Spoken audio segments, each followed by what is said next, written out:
going on for the last 7 years, the 7th edition. We started just before COVID with about 20 teams participating.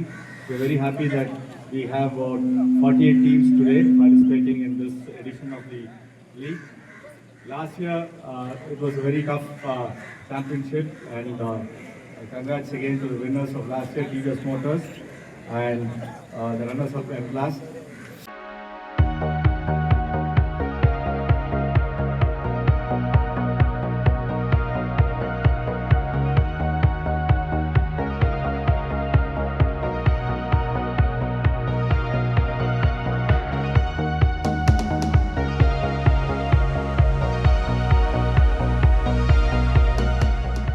இந்த SCL திருவிழா நான் வந்து திருவிழான்னு சொல்கிறேன். ஏன் காரணம் அப்படின்னா, பேசிகிட்டு இருக்கப்போ வந்து நெரோலோ கிளப் பாபு, அதுக்கப்புறம் விஜயகுமார் எஃப்எஸ்டபிள்யூ அவங்களாம் என்ன சொன்னாங்க, டிவிஎஸ்ல இருந்தலாம். இப்போ பீப்புள் வந்து இந்த ஈவெண்ட் எப்போ நடக்கும்னு வெயிட் பண்ணுறாங்க சார். அந்தளவுக்கு வந்து ஒரு கியூரியாசிட்டி நீங்கள் வந்து கொடுத்துருக்கீங்க அப்படின்னாங்க. இந்த சமயத்தில் வந்து ஹெச்ஏக்கு வந்து நன்றி சொல்ல கடமைப்பட்டுருக்கோம். என்ன அப்படின்னா, இந்த ஈவெண்ட் வந்து நடக்கிறதுக்கு வந்து கம்பெனியில் இருக்கக்கூடிய இதர் கார்பரேட்டாக இருக்கலாம், இல்லைனா ஓனர்ஸாக இருக்கலாம். இந்த தடவை வந்து சாட்டர்டே வந்து ப்ரொப்போஸ் பண்ணியிருக்கோம். ஸோ அதுக்கு வந்து எல்லாமே ஒத்துட்டு அவங்க எம்ப்ளாயிஸ் ரிலீவ் பண்ணுறாங்க. ஏன்னா ஒரு டீம் வந்து விளையாட வராங்கன்னா கட்டாயம் 20 பேர் வந்து கொடுக்கணும். ஸோ 20 பேர்த்துக்கு இன்றைக்கி உள்ள நிலைமையில் வந்து ப்ரொடக்டிவிட்டி பார்த்திங்கன்னா ரொம்ப ரொம்ப கஷ்டம். அந்த இதில் வந்து பார்த்திங்கன்னா கிட்டத்தட்ட 47 கம்பெனி. ஏன்னா ஒருத்தவங்க வந்து ஃபஸ்ட் டைம் கொடுத்துருக்கோம். அவங்க வந்து 24/7 எப்பவுமே ஒர்க்கில் இருக்கிறவங்க. ஸோ மீது எல்லா கம்பெனிலையும் வந்து உள்ளுக்குள்ள ப்ரொடக்ஷனை காம்பன்சேட் பண்ணிவிட்டு காம்ப்ரமைஸ் பண்ணி இங்கே கொடுக்குறாங்க அப்படிங்கிறதுக்காக வந்து இந்த சமயத்தில் அவங்க நன்றி சொல்ல கடமைப்பட்டிருக்கோம். வழக்கம் போல் பேசாதான் இருந்தால் கூட எப்பயுமே நான் வந்து இதை வந்து ரீகால் பண்ண விரும்புகிறேன்.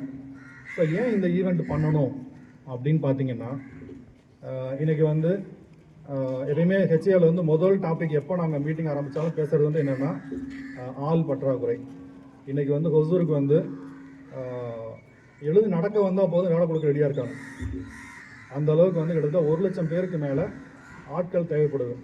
அது வந்து ஸ்டார்டிங் ஃப்ரம் ஒரு வெல்டராக இருக்கலாம், ஃபிட்டராக இருக்கலாம், எலக்ட்ரிஷியனாக இருக்கலாம், அது மாதிரி டாப் வரைக்குமே வந்து எல்லா இடத்துலையுமே வந்து ஆள் பற்றாக்குறை இருக்கிறதுனால இருக்கக்கூடிய உங்களை மாதிரி நண்பர்கள் வந்து ஒரு ஷிஃப்ட் இல்லாமல் 2 ஷிஃப்ட்லாம் யூஸ் பண்ணும்போது 18 மணி நேரம் வேலை செய்கிறவங்களாம் இருக்கிறதா சொன்னாங்க. அவ்வளோ ஒரு ஸ்ட்ரெஸ் என்விரான்மெண்ட்டில் ஒரு ஹை ப்ரொடக்டிவிட்டி எக்ஸ்பெக்டேஷன் உள்ள இடத்துல நம்ம வேலை செய்யும்போது ஒசூர் மாதிரியான ஒரு மிக வேகமாக வளர்ந்து வரக்கூடிய நகரங்களில் பார்த்திங்கன்னா நமக்கு வந்து ஒரு என்டர்டெயின்மெண்ட்டுன்னு ரொம்ப கம்மி. பேசும்போது என்ன சொன்னாங்கன்னா, லாஸ்ட் வந்து ஒரு 4-5 வீக்ஸாக என்றைக்கு வந்து ஹெச்சிஎல்னு டேட் அனௌன்ஸ் பண்ணுமோ அன்றைக்கே வந்து நிறைய கம்பெனியில் வந்து டீம் ரெடியாகி ப்ராக்டிஸ் மேட்ச் வந்து பண்ண ஆரம்பிச்சிட்டாங்க சார் அப்படின்னாங்க.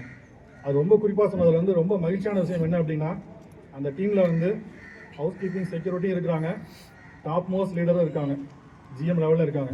ஏன்னா வேறு எந்த கேம்லேயும் வந்து நம்ம ஒரு இன்ஹிபிஷன் இருக்கும், நம்ம வந்து என்னடா ஒரு லோ லெவல் எம்ப்ளாயோட கலந்து விளையாடுறமே இருக்கும். ஆனால் இந்த கேமை பொறுத்த வரைக்கும் அந்த ஸ்பிரிட் வந்து லாஸ்ட் 6 இயர்ஸாக பார்த்ததோட இந்த வருஷம் அதிகம் இருக்குது.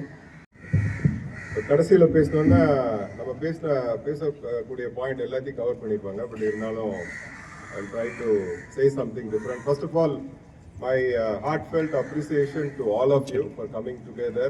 And you deserve a very big hand. I know Hosur Industries la irukkiradhu vandu ipo vandu or I think it's going to be a golden age nu nenikiren. Hosur vandu பயங்கரமா grow ஆயிட்டு இருக்கு. Fastest growing economy in Tamil Nadu னு சொல்லிருக்காங்க. நிறைய பேர் வந்து ஹொசூர்ல invest பண்ணிட்டு இருக்காங்க. நிறைய புது கம்பெனிஸ் வருது. நம்ம HIL பாத்தீங்கன்னா இப்போ 170க்கும் மேல மெம்பர்ஸ் இருக்காங்க. லார்ஜ், மீடியம், ஸ்மால் எல்லாம். அதுல 48 கம்பெனி இங்கே நீங்க இருக்கீங்க. ஸோ நான் எனக்கு பேசின முன்னாடி எல்லாருமே நல்லா பேசினாங்க. முக்கியமா வந்து நம்ம டாக்டர் விபி வந்து ரொம்ப ஹெல்த்தை பத்தி பேசினாரு. இப்போ நம்ம எல்லாரும் பிஸியா இருக்கோம். Both physical and mental health வந்து ரொம்ப ரொம்ப இம்பார்ட்டன்ட். இந்த மாதிரி ஒரு நிகழ்வுல வரப்ப என்ன ஆகும்னா, ஃபர்ஸ்ட் ஒரு டீம் ஸ்பிரிட் இருக்கும். ரெண்டாவது கொஞ்சம் நம்ம பொசிஷன் எல்லாத்தையும் விட்டுட்டு நம்ம ஒரு நார்மல் ஹியூமன் பீயிங்கா நம்ம இது பண்ணிட்டு நம்ம ஸ்போர்ட்ஸ் மேன்ஷிப் வரதுனால நம்மளோட ஸ்ட்ரெஸ் லெவலும் ரொம்ப கம்மியாகும். ஸோ அதனால I really appreciate the HIA and more importantly Kaveri for organizing this. This is the first time I am coming to this event. But ரொம்ப எனக்கு மகிழ்ச்சியாக இருக்குது இந்த ஈவெண்ட்டில் பார்ட்டிசிபேட் பண்ணுறதுக்கு.